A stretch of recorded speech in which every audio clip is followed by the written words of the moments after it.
Yeah, she just dummied and then.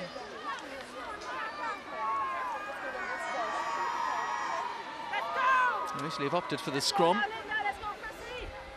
Interesting one, because they have been under pressure in the scrum as opposed to they've been under pressure in the line now, I suppose, as well, hasn't them, but to look to get further territory by kicking into that corner. Set!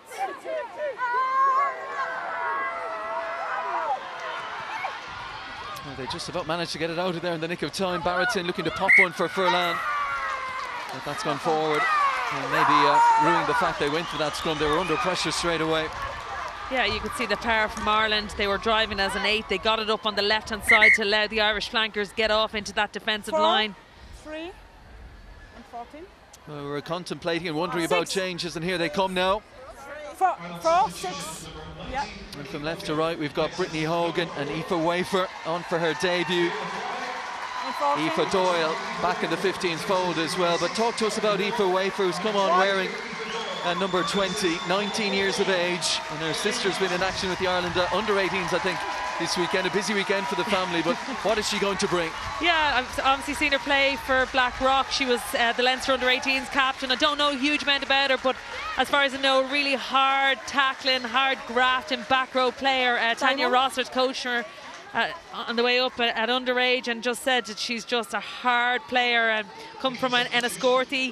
Her sister obviously is the under-18s. They are playing over in the Festival in Scotland at the moment, so they played England and France, a close game against England, lost to France, and they play Wales in a full game, so I'm not sure where the parents are, whether they were over there, came back and are going over again. But yeah, a huge talent at 19 that has been playing the whole way up, and it's great to see a young 19-year-old get her first cap here today.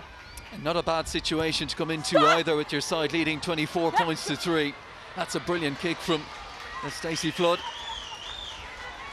And Aoife Doyle is into the action, as we said, as well. She's taken up station on the left wing. Yeah, Aoife's been really good in the AIL this year for Railway Union. But look at this, it's great having a left boot of Stacey Flood to pin Italy back and looking for that space.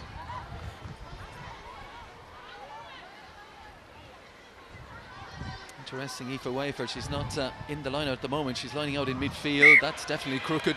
Not straight. On a day where it is awkward with that swirling breeze. That one didn't go to plan for Melissa Batoni. Who is the captain? You? Yes, go Hannah. Go Hannah. Hannah. Yeah, Hannah. Bit unsure who the captain is since Nicola Friday went off, so I think they've just said Nicola Friday is taking over captaincy. More changes for Ireland. It's the end of the afternoon for the hard-hitting Niamh Jones. She's replaced by Emma Hooban. Katie O'Dwyer coming on as well, and she replaces Christy Haney. Look, it's good to see Ireland using their bench at 60 minutes. Previously, Niamh Jones has played the full 80. Lyndon Jungang's still on there, but she's played the full 80 as well. And, you know, in the modern game, you can't see front row players playing the full 80, particularly when you're expecting them to scrummage and then work around the park. Dominant looking scrum from Ireland again. Dane now gets it out. Cronin to Flood. Aoife Doyle into the line, and then Mulhall, and now Murphy Crowe.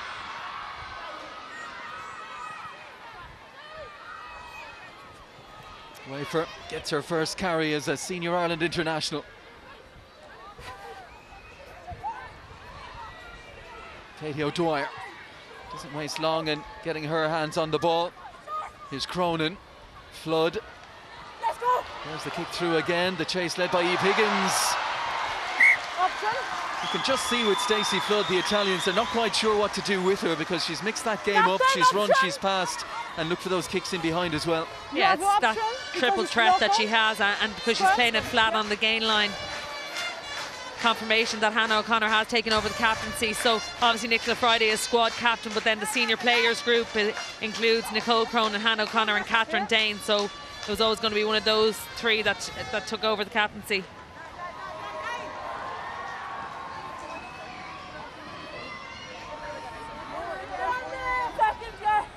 Stacey Flood's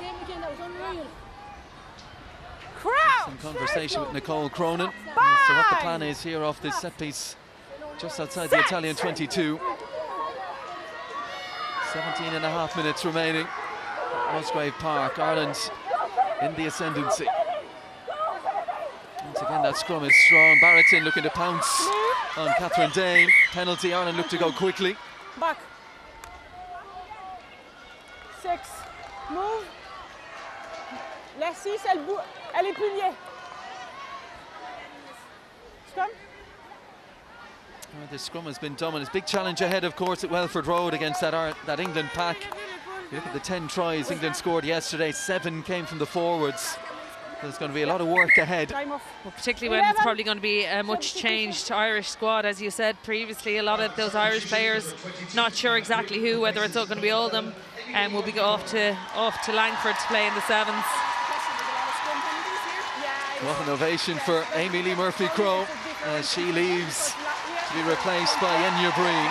She's a huge fan's favourite, isn't she? Look, she's just so exciting when she gets her hands on the ball, but she's a hard worker as well, defensively, but also coming off her wing in attack.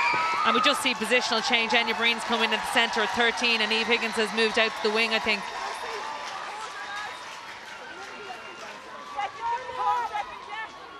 Brittany Hogan now packing down at the back of that scrum.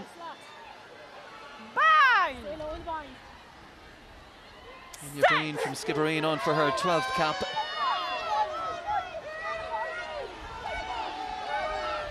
Use the ball.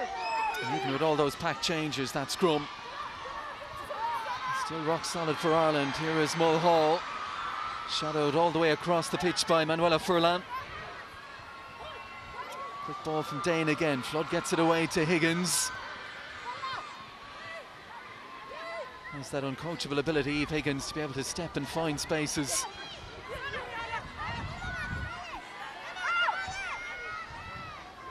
Dane. Now Cronin. Looking for a little gap. Flood. Kick dropped over the head of Sophia Stefan.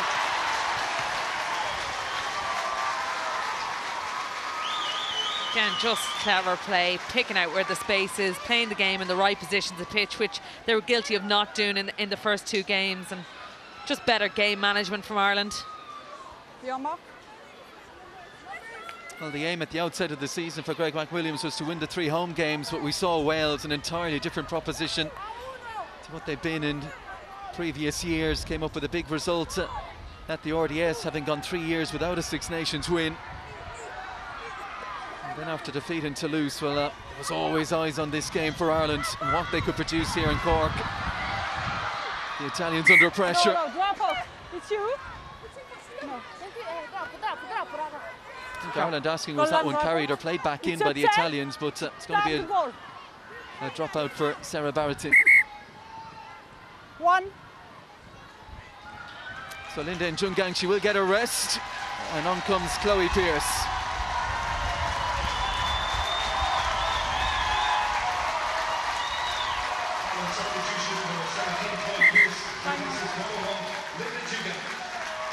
Another huge shift from Linda Njungang.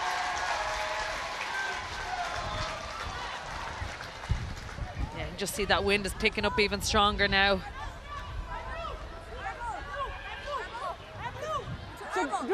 Chloe Pearce was huge in the interpros for Munster, particularly around the park. It's probably her scrummaging that has let her down on occasions, just a little bit too high, but something she's worked on and she continues to work on. Nia Briggs would have had a very close eye on her down there. On a day when the Italians were hoping to finally get their attack functioning. This is the 3rd game, and so far all they have to show is 3 penalties, 2 from Solari against France, and 1 today from Beatrice Rigoni. Really, that England defence they faced the last weekend, so aggressive. England missed just 4 tackles all game in Parma. When you've got numbers like that, it's very disheartening and dispiriting. And as mentioned, they had the COVID issue in the last few days to deal with as well. It's been a tough day all round for them. But here goes Dinka and hit the line at pace. Brilliantly timed run from the outside centre. It looks like they've coughed up possession here, Italy.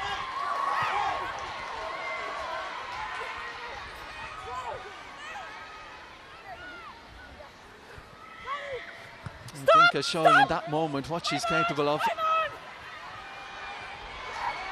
wasn't set to start today, but Michaela Solari, one of those ruled out this week. Good break here from Magatti, slaloming in field. Awkward for Rugoni. He's going to come under pressure here.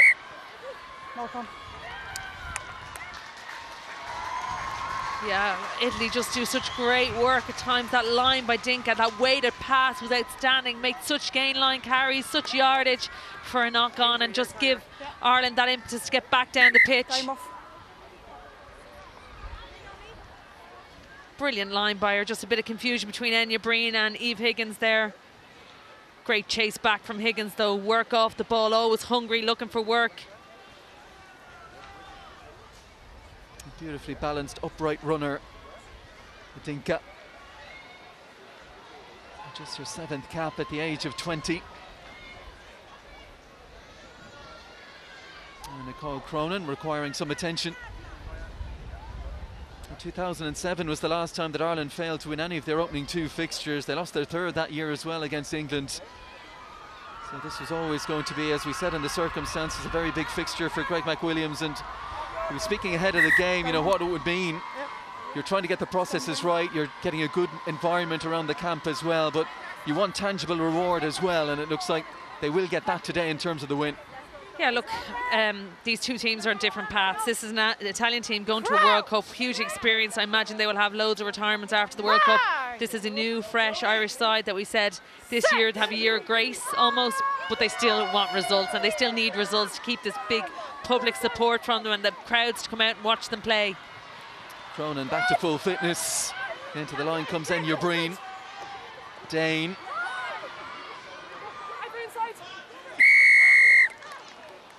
Holding on. Holding on. And the Italians with the respite of a penalty. They're going to have Canada, the US and Japan in their World Cup group. Later in the year, Italy, having won all 3 of their World Cup qualifiers on home soil in Parma back in September. So certainly a big year, and as you said, great reward as well for those vastly experienced players that they'll have a World Cup at the end of this year. Yeah, as I said, they've been in the game a long time, and you know, Ireland beat them in that qualifier, but they won their other 2 games. Time off. TMO review. Yeah, the World Cup is more forgiving, I suppose, because there's quarterfinals this time around, so it's I would not like about. to show you a dangerous clean out on the previous wreck. Yeah, you check. TMO, Green, Gozan has got involved here. Yeah, a dangerous clean out by Green. Okay. It looks like it's going to be going against Ireland. Tell me when you're on position. I'm ready.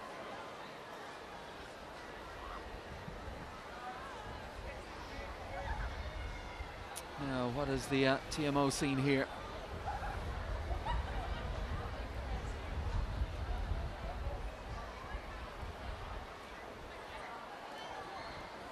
Unless it was the seatbelt tackle. And the 2 in there were Aoife Wafer and Chloe Pierce.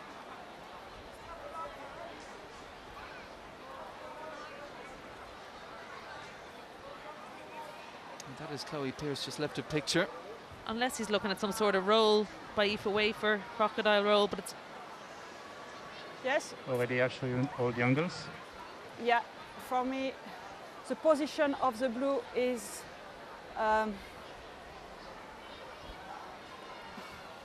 elle est déjà penchée vers l'avant. Yeah. Okay. So, but she lifts the leg. Yes. For me, Lifting the legs. yeah. So it's dangerous. There's no speed. Yes. For me, it's yellow. Are you agree? I agree. Yes. The number, sorry? 18? Number 20. Aoife Wafer. Green. 20 green. Dangerous clean out. So it's the same position of the penalty. So you replay for the line out in the same place. Yeah, captain. Yeah. It's a dangerous clean out because she lifts the player on the rack. Yes, it's a number 20. And was there a high tackle before that in the entry? No, Just no, not no, for you? I no. thought it was 20? Great. 20? Great. I asked. It's them. Hold on. 20. For me. 20 is behind you. Hold on. 20. Where is 20? Okay. Aoife. Sorry. Hannah O'Connor thought it might have been Brittany Hogan in trouble, but it's Aoife Wafer, who on her debut has been sin bins. It's this. Yeah. Yeah. We have a medical of the field. Sorry. 1 second. Yeah. Time on. So Ireland down to 14. We saw the Italians in a similar position late in the first half and into the second when Elisa Giordano was yellow carded. 10 minutes will mean that Aoife Wafer will get back on for the closing stages, but for now Ireland with 14. Maybe an opportunity for the Italians to mount some meaningful attack. Struggled to find field position in the Ireland half in this second period, Italy. Here is Dinka to Ostina Manuzzi.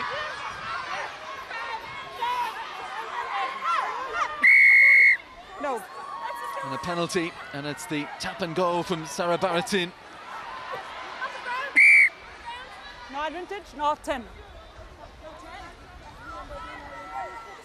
Emma Hooben, the one who made the tackle, but Ireland not back 10. Quick thinking from Baratin. Yeah, they have to play with that tempo and look to speed up the game. They're not getting much change from the set piece. Obviously, they will go for a line out here to get territory. And a very good kick as well. Will land them inside the Ireland 22. 9. Sub. And the final Ireland player off the bench is Aoibhinn Riley, the scrum half who started the first two. And Catherine Dane, a beaming smile as she makes way. Good outing for Catherine Dane. Look, I think what she brings is that bit more experience, control around the breakdown, controlling that forward pack. Sorry, just move Really here. good outing for her on her first start of the season. Numbers. 6. Time on.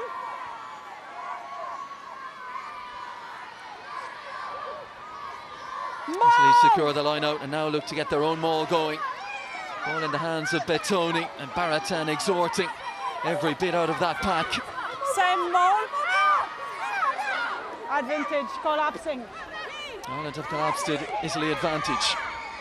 They've got to get the ball out of there first. Baratan can see it now. Tunasi, first receiver. Big hit from Edel McMahon. Good contest. Baratan got him to go again. Collapsing. And Rigoni just dabs this one into touch. They'll look to attack off the line out here, Italy, and get their first try of this year's Six Nations Championship. Inside the last 10 minutes. Yeah, it'll be interesting to see whether Ireland can test here or they'll just look to stop that Italian maul. Obviously in the Welsh game they were in between two minds whether contest or stay down. It looks like they're going to stay down and just hit here. That's what the body shape suggests. You could see Monaghan and O'Connor getting themselves set straight away, trying to get the shape right. Italy looking for that point of weakness. And they found it, and it's Bettoni who gets another try against Ireland. 3 years running now for the Italian hooker. And a well-worked set piece. Melissa Bettoni over for Italy's first try of this year's Six Nations. Again, good. That's a really good try from Italy. Ireland defended initially really well. They put a huge amount of weight in it. But they don't shore up that blind side, and she just shears off that little gap. You just see Chloe Pearce and Edel McMahon taking an Italian player out of that mould that creates the gap for Bettoni to go through. Yeah, timed it beautifully, Melissa Bettoni. And once she went, no Irish cover there. And for the Italian fans in Cork, a moment to enjoy.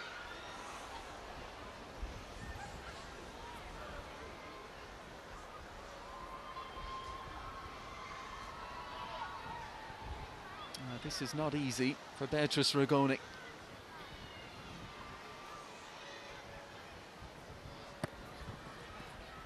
She's made good contact. Just didn't quite have the legs.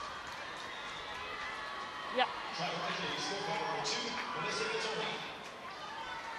And that's a concession of that try, I guess, will just be an itch for Ireland to scratch now in the week to come. Italy substitution, number 19, Alessa Marcotti, replaces number 4. Well, the end of the afternoon for Sara Tonesi, who had a big outing. Italy's number 4. And she was replaced by Alessia Margotti, the 22-year-old on for her senior debut. Magatti brings Italy out of their 22. Here is Rigoni. Floats it into the try scorer, Bettoni. Ireland still with 14, and Italy fancy if they can get down the pitch, there might be another score in this for them before we reach the 80 minutes. Rigoni, lovely pass back on the inside. Sofia Stefan in support. Back. Not very happy that one's gone backwards. Here's Elisa Giordano, met by her upset number Hannah O'Connor.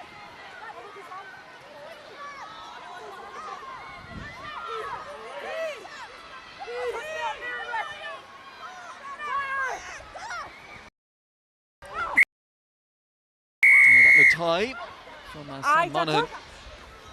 And Barrettin taps and goes again.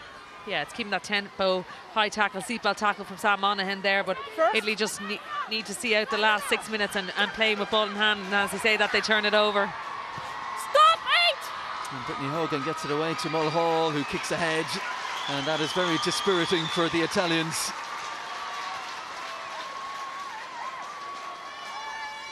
Yeah, Ricconi just brilliant things at times, but Avon Riley just timed that so well. And then Mulhall spots the space in behind.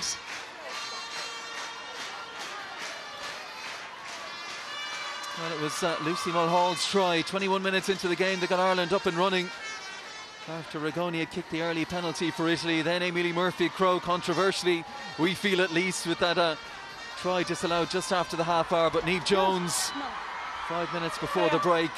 Ireland 10-3 at half-time. Then Higgins and the penalty try in the second half. Ireland with the bonus points wrapped up. Slow ball for Barrettin. Rigoni, lovely hands again from Beatrice Rigoni. An international for Italy since the age of 18.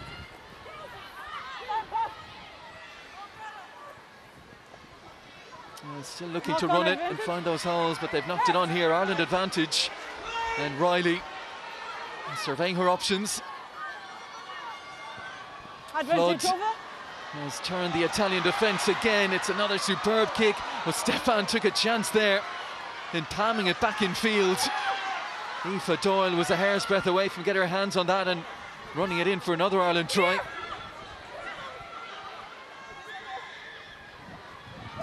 Rigoni, lovely little dummy, charged down though by Enya Breen, and Italy under pressure again right on their try line. No hand. Well, they're so ambitious, maybe overly ambitious at times, Italy. It's a lovely little step initially from Rigoni, but then the pressure came from Breen. And still looking to find an exit here, and now they do. Well, Fiona, let's get your player of the match then. Yeah, look, I think there's been some excellent performances from Ireland. Stacey Flood, in particular, looking probe in behind with that left boot. But my TikTok player of the match is second row Sam Monaghan. I think she's a hugely abrasive player, really took it to the Italians in the first half, and her scrummaging was outstanding throughout. So today's TikTok player of the match is Ireland's Sam Monaghan. Yeah, she has been standout for the 3 games so far. Sam Monaghan, Fiona Coughlin's choice, as the TikTok Women's Six Nations player of the match. Always nice to win that award in victory. Oh, and there's going to be a try here. Lovely piece of opportunism from Katie O'Dwyer, and look how Ireland celebrate this one. Everyone in on this.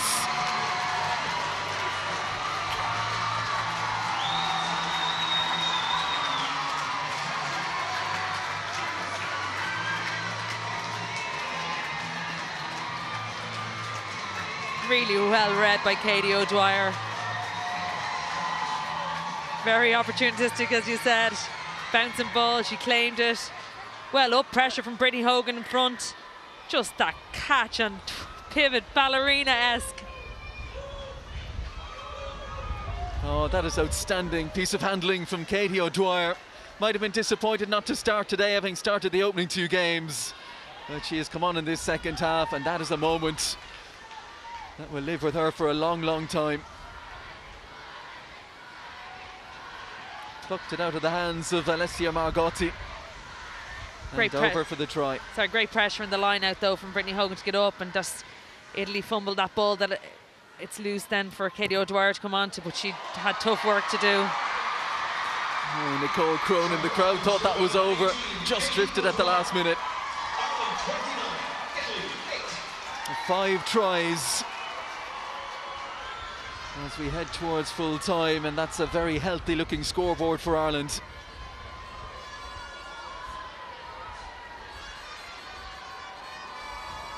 Ladies and gentlemen, today's TikTok player of the match. Leap away for back on.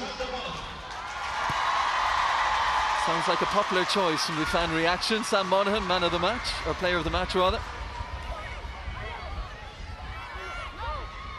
What will this win, Fiona, do you think do for the team now? As we said, it's the biggest challenge in world rugby at the moment, facing them at Welford Road next week. Yeah, look, they know what they're going to be up against going to England. There'll be areas that they'll focus on specifically going into that English game. And as we said, going to France, Ireland have never beaten England in England, so it's going to be about that performance and trying to just improve on the things. Outside. Looking for more of that scrum to improve again, looking for that set piece. It's going to be a tougher task against England next week, but we know how exciting they can be if they get their ball in hand and looking to run the ball. And just a reminder, the Sevens players set to depart, so we will see new faces into the starting 15 next week. For Greg McWilliams, what would be the big positives for him today? I think it's the improvement in their set piece from week 1 from that Welsh game. Defence at times. Sorry, but that's a huge turnover for Aoife Wafer coming back in off that yellow card. And just kind of cohesiveness. And they didn't go down. They didn't get their head down after that performance against France. Because let's face it, it wasn't a good performance in any aspect of the game. So just to bounce back from that with again very little time. Here we see Wafer. She's a tackle assist. She releases. Low body position and really hard for those 2 Italian players to move her. And that's how you respond to a sin binning. You come on and you make your mark in the 2 minutes or so that she had remaining on the pitch. Aoife Wafer. Set.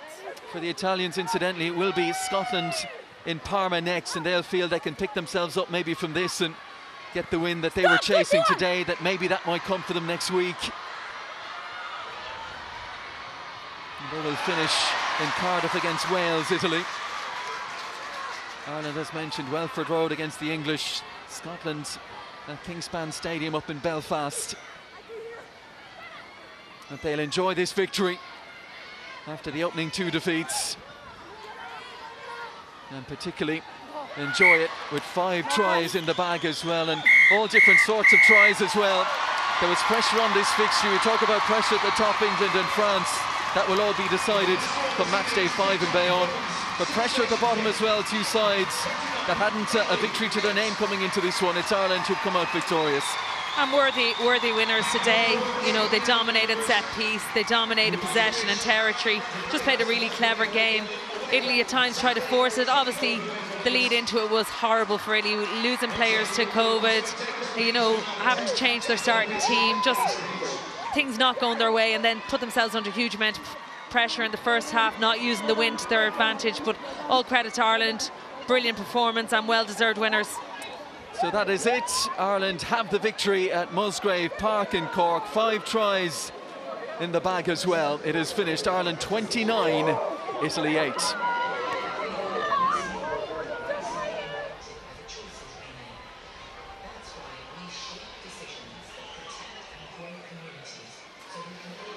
Well, smiles on the faces of the Ireland players. For Italy, they'll have to dust themselves down, go again, as we said, next week against Scotland. But tangible reward was something Greg McWilliams was looking for, the work they've been putting in on the training pitch, and they've got it today. Yeah, Greg talks a lot about processes and not the result at the end of the day, but this result will be huge for them, huge for the camp going forward into that final game, particularly against Scotland. And they're travelling with a bigger squad. You have the likes of Michelle Claffey there, Maeve O'Leary in that extended squad of travelling. They get a huge amount from this being involved, that they'll probably look to be involved in that England game and the Scotland game going forward. But yeah, they'll be delighted with the result. The crowd here have been outstanding, delighted with the result as well, and it just keeps that positive momentum going forward. And just looking down below as well as Ireland celebrate the victory. Niamh Briggs is right there, big part of the coaching staff as well. And she's very much enjoyed this victory today as well. But Fiona Coughlin's choice as the TikTok Women's Six Nations Player of the Match was Sam Monaghan. And we can hear from her now. Sam, congratulations, you are the TikTok Women's Six Nations Player of the Match, and with your award we're joined by TikTok creator Rugby with Amy. Sam, congratulations. Massive, any day you win in an Irish jersey is a good day, but I would imagine in light of all the work that's gone on in recent weeks there must be an awful lot of relief as well. Yeah, look, I mean, the last 3 weeks have been tough, and I don't think we played the rugby that we thought we could play. And it's been a tough couple of weeks, and we looked at ourselves and really did the hard work this week and knew we could, you know, really just put a show for this fantastic crowd. Like, we've had the support the last couple of weeks, and we just wanted to do it for everyone here, especially for all the Munster girls. They're delighted to have a win down here. It's just so special. It means so much to all of us. As a squad, you've had to endure very difficult times, but you've never lost sight of the fact that this support is here, and you knew you were going to get a Rugby Mad Cork support today to cheer you on. Yeah, I mean, even since we set foot in Cork, everyone's been so nice. The hotel, we went for coffee, everyone's been so supportive, especially the last couple of weeks. We've had a tough few weeks, and I think everyone backed us, and we just wanted to show them today that we could do the country proud. And that is as much satisfaction as the victory, that the areas that you wanted to improve upon last week, you must be really, really proud and happy with the performance and elements of the performance today. Yeah, look, I'm proud. You know, some of them, you know, the backs, Amy Lee, I thought she deserved this today, and some of the other girls, they put on a fantastic performance. We still have a lot to work on, like England in 2 weeks. You know, it's going to be a big week this week. We're going to analysis and build on the mistakes we made and drive even further.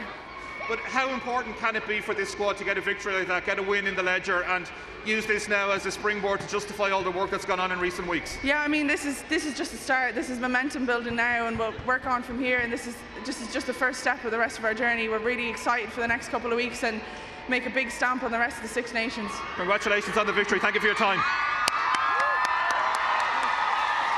Yeah, another monstrous performance from Sam Monaghan in that Ireland pack, and she was doing well there to hear the questions of Damien O'Mara. She's got a big following down there.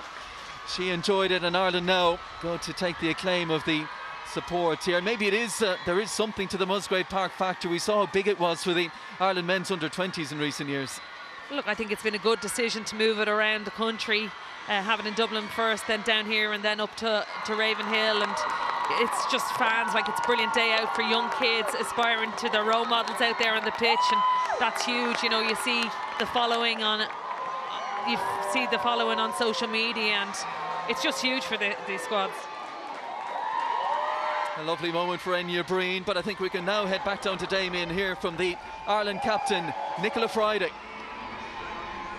Nicola, congratulations. Great to get a win on the board, but a really much improved performance which will bring great satisfaction as well. Yeah, look, I'm immensely proud of the girls and the work they did out in that pitch today.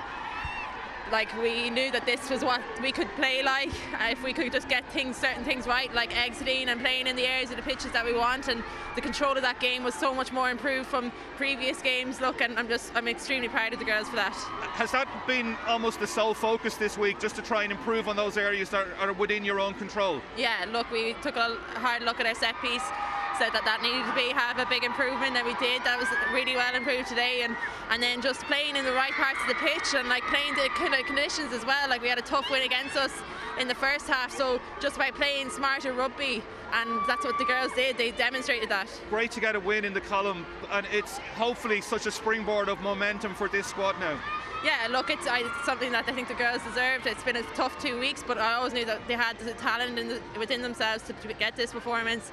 And look, we have a tough 2 weeks. Now we have England and then Scotland, and it's going to be another huge battle for both games. So we're going to have to be twice as better for those 2 games. I know very often people might think we pay lip service to the support and the groundswell that's behind you, but we're here with a gale force wind blowing down on top of us, and there's hundreds of people here that want to spend time with this squad. And what does it mean to you as a group to know that, irrespective of what's gone on, there's so many people here who want to be part of this journey? It's amazing. It's lifted us in whenever we're in the toughest parts of the match, like to look up into the full crowds and see your family and see friends and see little girls and boys to have travelled to come and see us. Like, that's that's huge for us, and we just appreciate all of the support.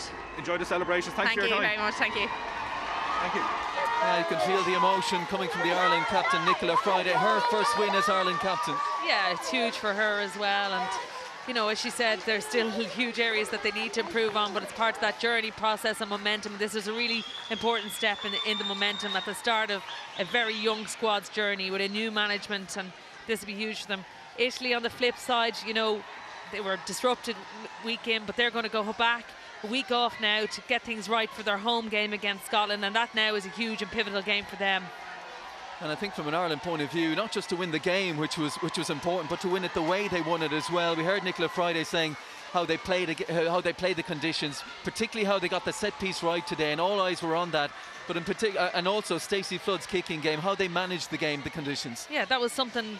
Against France, they played in their own 22 too much. They didn't use the wind when they had it, whereas today we could see it, and we could see that left boot of Stacey probing, and she had confidence in the set piece, both from a defensive point of view and an attacking point of view, what her forwards could do and produce if she put them into the right positions. And, you know, credit to them. It's tough when you have a scrum going backwards to readjust for a week and get such a dominant performance against a good and experienced Italian pack.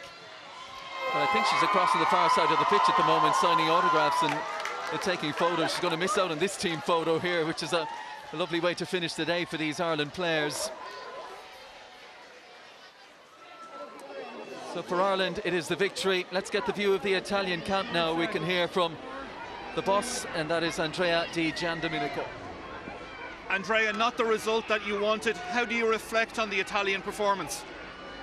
No, we need a deep reflection on our performance, individual. It's embarrassing sometimes, so we need the restart with a new focus. Is not acceptable, this performance. Are you angry with elements of the performance? Has this fallen below what you expected today? Yeah, of course, but it's not. We don't looking for alibi or something. We know the work is the only way. So to start for next, we have to work, improve. It's the only way. Is it a good thing that there is a break now, that it gives you time to refocus? I don't see the good things where to restart. Of course, we need to restart from the mind, focus. We know the same player play a good rugby until 2-3 months ago, so we don't forget this. And we restart. Good luck with the rest of the championship, and good luck with the rest of the year. Thank you very much. Yeah, an understandably disappointed Italian camp. It is Ireland's day at Musgrave Park in Cork. They are up and running with their first win in this year's TikTok Women's Six Nations Championship. We leave you with the final score of Ireland 29, Italy 8 from all of us here at Musgrave Park. We bid you goodbye.